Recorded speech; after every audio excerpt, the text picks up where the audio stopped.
What's going on, everybody? It's your boy Vince from V. Edward Jones Productions and your host of the school community, the Light Behind The Lenz.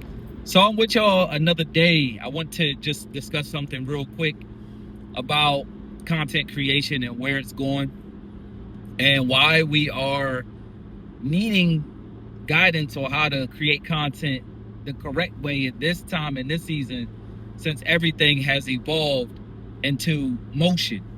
Now, I just heard a podcast, just a snippet of a man talking about how he saw no photographers at a set of about 12 hours. And it was a big production, about probably maybe $100,000 or so.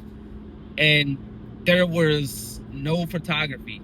Then he said it was another one with like Sprite or something like that. And they said it was one photographer there and they only had a chance with the specific sponsor for only 20 minutes. Now that's just the photography side. Now the video set was maybe another 12 hours or so. So what I'm trying to get at is,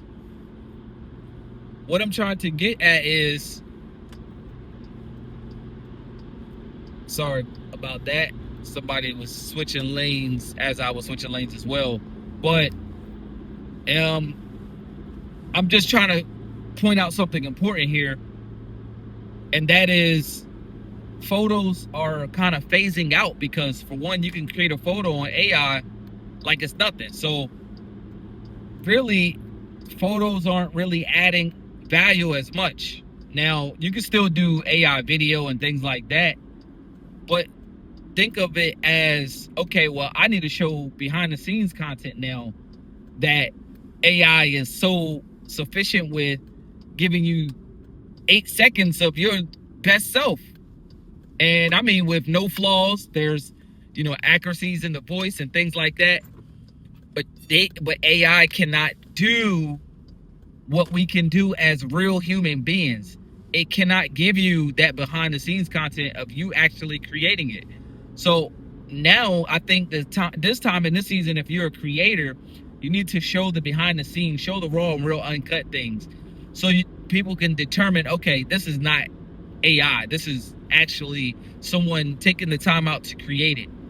Now, this is why I think photographers and videographers have an advantage only in the event fields, or advantage of being out in a real environment, creating as it happens. So whether it's a sporting event, whether it's a concert, whether it's something like that, where AI cannot really capture that moment that a real live person had just, let's just say somebody, and I know this is crazy, I shouldn't say this, but let's just say somebody fell off stage, right, at a concert, and AI tried to reenact that. Like, it's not that same moment. Like, that moment that that the people had captured on camera, the moments that people captured on camera at the actual live event gets way more respect, because that was the raw and uncut version of what was captured. So this is where we have the advantage as photographers and videographers and creators as a whole. Now, I just think, for me, there's no better place than now to actually pivot into doing events, or so let's just say corporate events, let's say weddings, let's say sporting events. There's possibilities in every last one of those. I mean, there's way more, obviously, because you got quinceañeras, you have sweet 16 birthday parties, or just birthday parties in general, because at that party they're going to want photo at the very least.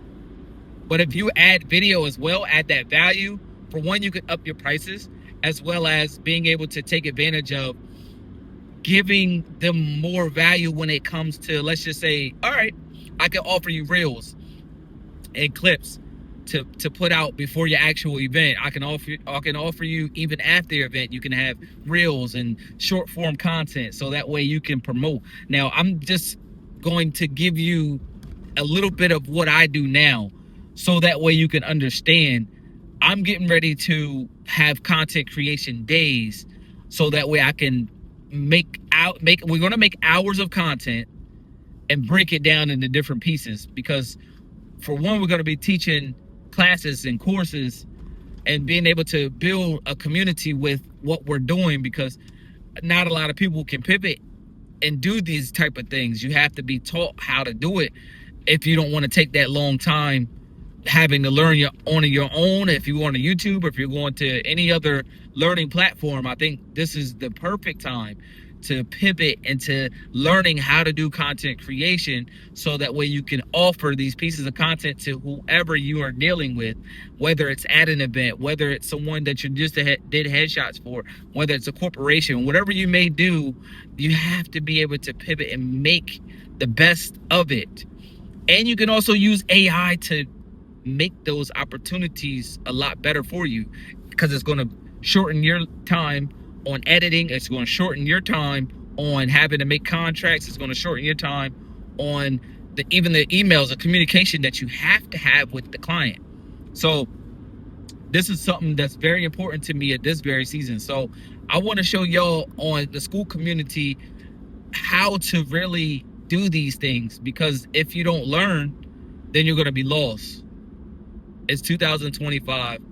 I actually didn't want AI to get this big at first.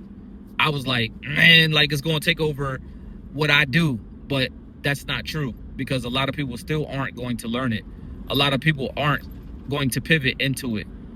So they're going to have to pay someone to show them how to do it. So whether they need to learn how to do AI, photography or videography, content creation, then that's just what it is. But that's just a real quick rant. I wanted to get that off my chest, man. And I want to say thank you to the people who are joining the community.